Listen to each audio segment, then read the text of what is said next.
Hi there Booktube, and welcome to a new video. This was originated by Jason over at Old Blues Chapter and Verse Tag, and this is the Booktube Top 10 Books tag. And what Jason wants to do is he wants to get all booktubers to return a list of their top 10 books ranked in order, and he's going to compile all of them, and to see what are Booktube's favourite books. So if you rank your favourite book number 1, that gets 10 points, and your 10th favourite book gets 1 point. So he's going to sort of accumulate all of these, and as I say, draw up a list of Booktube's collective favourite books. Now I'm very confident of my 10 choices. None of them will appear in the top 20, such are my tastes. But I want to fight my corner and represent difficult fiction. So that's it's the taking part, not the winning. That's my attitude. Now I've always sort of had in my head a sort of a top 20 list of books, but I've never sort of particularly ranked them. And so there's 2 challenges for me in this tag. The first is shrinking 20 down to 10, which I found extraordinarily difficult.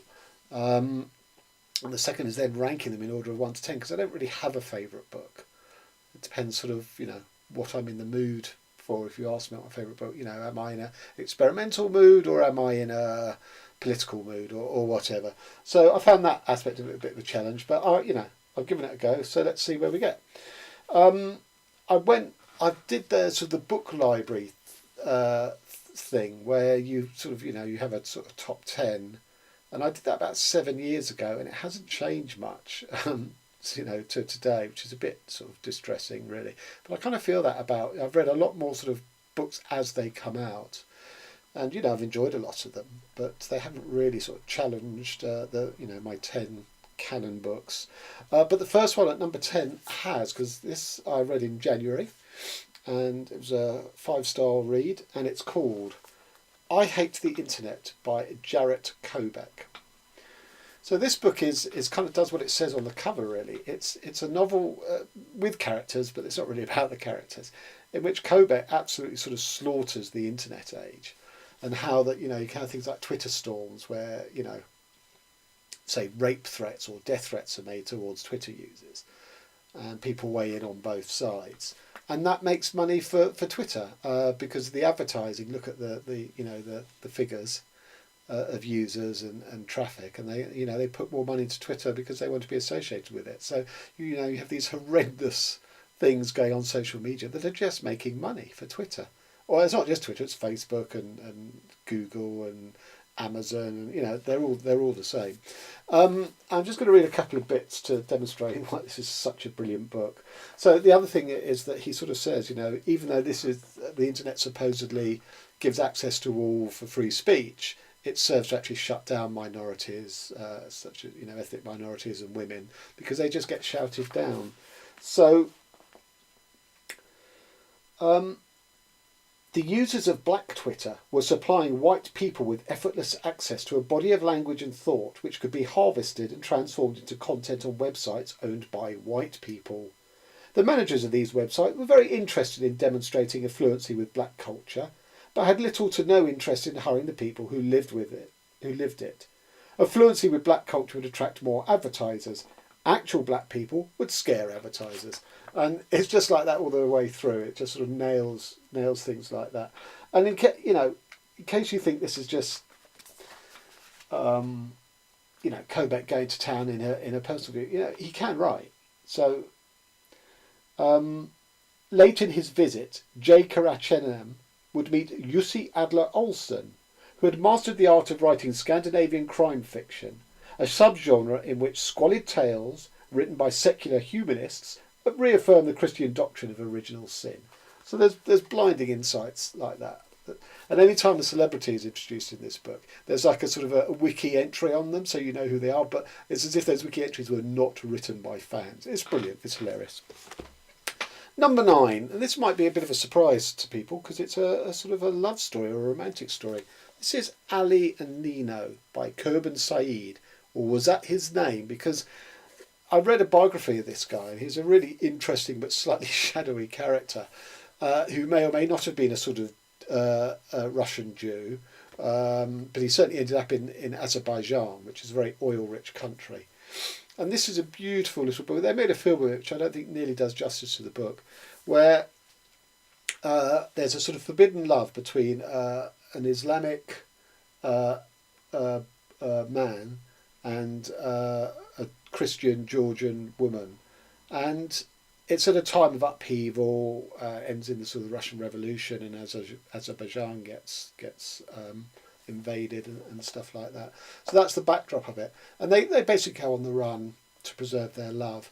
And it's a beautifully told story. And you really get a flavour of a very underexplored part of Europe, where, you know, there are things like where, you know, now you have your rap battles where rappers, you know, go at each other in words. Well, you know, that was happening in early 20th century Azerbaijan, well, in fact, before the early 20th century, where poets and bards would have poem battles and would settle disputes, you know, by that. And it's just a fantastic book.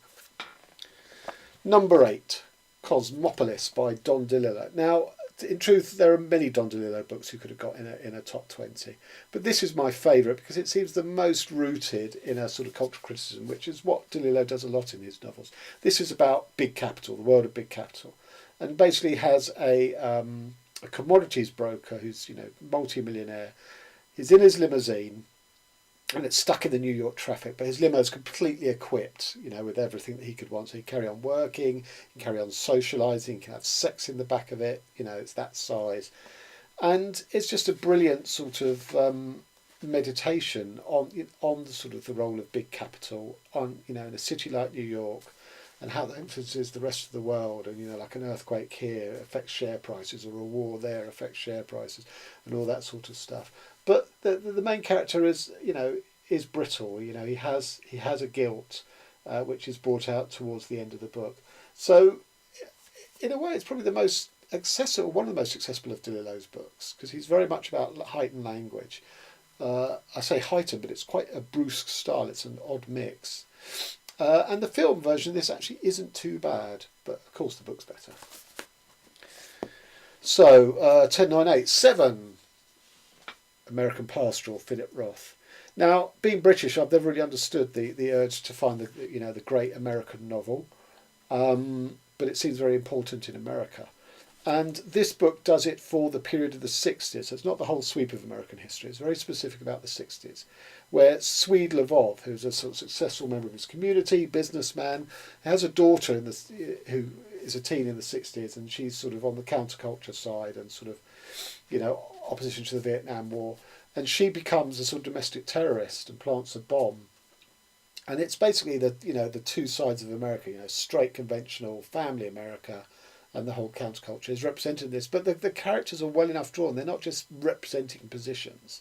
You know, Swede Lvov is a deeply drawn character, more than the daughter, admittedly. But he is the protagonist of this book. And I just think it's a great treatment of that period in American history. It's, Roth is very hit or miss, but this hit. Book 6, Michel Faber, The Book of Strange New Things, which is just a stupendous book. So a married couple, sort of approaching middle age, finally conceive a child. But unfortunately the husband, who is a pastor or a preacher, is going to leave the wife to go to the other side of the universe to preach to an alien race that Earth has sort of communicated with. In fact, the baby is conceived on the night before he's due to leave, and the book is about several things. It's about that sort of, the impossibility of a long distance relationship when it's the other side of the universe, and it's about faith. He's put his faith ahead of his wife, and it's a study of a marriage under pressure through being remote from each other. But it's also about this the sort of Christianity in this alien world. It's a version of Christianity, but we don't quite appreciate how the aliens, what Christianity means to them, how they approach Christianity. So it's a brilliant, and it's just such a profound book about relationships, about faith, about missionary work, and the aliens themselves are just drawn so beautifully. I mean, they are genuinely alien. I've lost count. So 10, 9, 8, 7, 6, 5. Book 5, even though it has a 7 in the title. I hate this cover. but it's a brilliant book. It's my book of the year last year. Seventh Functional Language by Laurent Binet. I've got a dedicated video on it. I'm not going to talk in great length. I will post the link to but it's funny and intellectual, and that's a hard double act to pull off. 4. Franz Kafka, Metamorphosis, and other short stories. I didn't know if Metamorphosis counted as one as itself. Is it novella length? Is it no? I don't know. So in case it's come with short stories, but I'm really only focusing on Metamorphosis, which to me is the best short story novella ever written. It's just, I'm sure you all know what it is. One morning, Gregor Samsa wakes up to find that he's been transmuted into a giant bug, although Kafka's original German, it doesn't mean bug, it means sort of pest or whatever. And it starts off with him sort of trying to react to his new body, and it's obviously very alien to him. But then it's more about the family relationships as they're appalled and disgusted by him. He can no longer go and work and support the family, which is his greatest guilt. The sister still loves him and wants to care for him and tend him, but finds it very difficult. The father throws an apple at him and it embeds in his flesh and it causes this wound. I mean, it's Oedipal. This book is an Oedipal study, whether Kafka was aware of Freud's work or not. It's just a brilliant piece of writing. Now, book 3 I don't actually have because I've lent it to a work colleague and I really must get it back off her. And that is The Damned United by David Peace.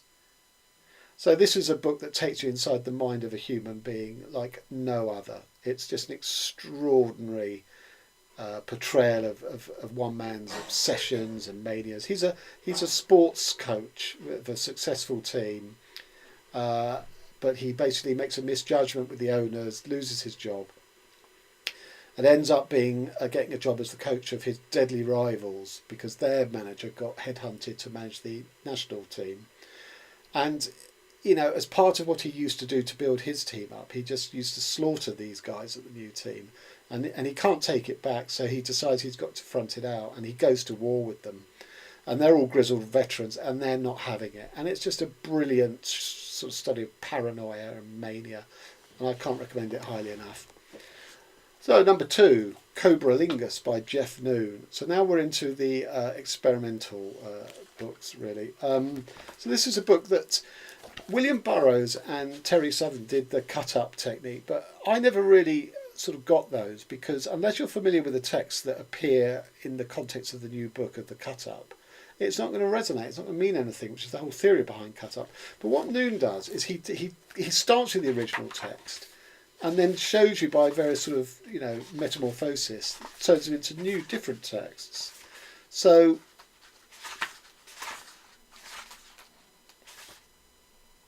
for example, this is Rosalind's Madrigal by Thomas Lodge, who wrote in 1591. I must admit, I've not heard of it, but, fairly conventional poem. And then it gets a bit weird because of the transformations, on a visual transformation as much as anything else. And then you end up with a completely new work where it's in the shape of an apple with a bite taken out of it. And it's that kind of thing all the time. Very, very imaginative, different ones. So there's one which takes sort of the shipping forecast names of all the various stations and transmutes that. There's another one which I think is a horse racing list and sort of transmutes that. And there's another one, and it's just wonderful, wonderful stuff. And I'm actually going to do a full video on Jeff Noon, and I'm going to do a rare thing and reread this because I've never, I very rarely reread books, but to do my Jeff Noon video, I do want to reread this. Just see if there's any more things I can show you. So this one starts off, so these are all the areas of the moon, that have been named. And then there's a transformation, the shipping forecast. So that's also sort of geographical stations. And then that's the sort of the process of, how he works on the text, breaks it up, chops it up, transmutates it. And that's the story that comes out of it, which is called, which is about a sort of a beehive. And it ends up, this sort of fantastic image of, hexagonal sort of word bubbles with Dream Nectar, Rainbow Horde, Tranquility Gate, Sets Class. So again, the sort of mix of the sort of the moon names and the shipping forecast names. And it's just brilliant. And finally, number one, a book I'm confident no one else on Booktube will vote for. Ben Marcus, The Age of Wire and String. I've talked about this several times. I have a dedicated video on Ben Marcus which talks about this. But, you know, because it's my number one, just very briefly, I will talk about it. So, you know, you open this up, you start reading, and you just think, what the hell is going on? What is this nonsensical language? And gradually, apart from the fact there's some beautiful poetry that sort of emerges out of it, you realise that, you know, someone non-human is observing the human race. And this book is a record of their findings. So they don't understand our cultural activities, such as, you know, swinging on a swing or playing football or filling up a car at a gas station. So they don't understand what these activities are. And they don't have the language to express it. So they have a version of English, you know, that you would get in a grammar book or plus a dictionary. So they have the raw materials of our language, but they don't understand how it works as an organic thing.